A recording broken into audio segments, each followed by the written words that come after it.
আজ বসন্ত, প্রকৃতি সেজে উঠেছে নানা রঙে রঙিন হয়ে। আমরা যেমন আবিরের রঙে রঙিন হয়ে উঠি। জানি তুমি রং আবির পছন্দ করো না। নিজের পছন্দকে তোমার পছন্দের সাথে মিলিয়ে আমিও বিরত থাকি। আজ আকাশটা ঝলমল করছে সূর্যের সোনালি কিরণে। সারি সারি পলাশের গাছ ফুলে রাঙা হয়ে উঠেছে। মনে হচ্ছে পলাশ যেন বসন্তকে অভ্যর্থনা জানাচ্ছে।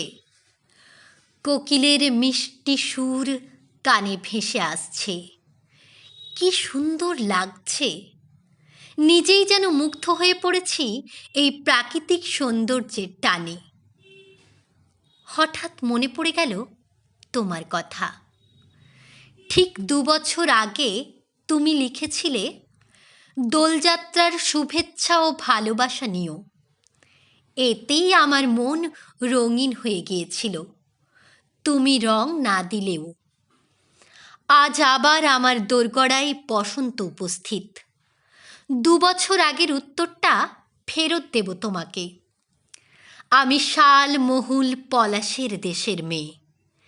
তাই আজ দোলের সমস্ত শুভেচ্ছা ভালোবাসা ফিরিয়ে দেব একগুচ্ছ পলাশ দিয়ে। আমার ভালোবাসা নিবেদনের ফুল গোলাপ নয়, পলাশ।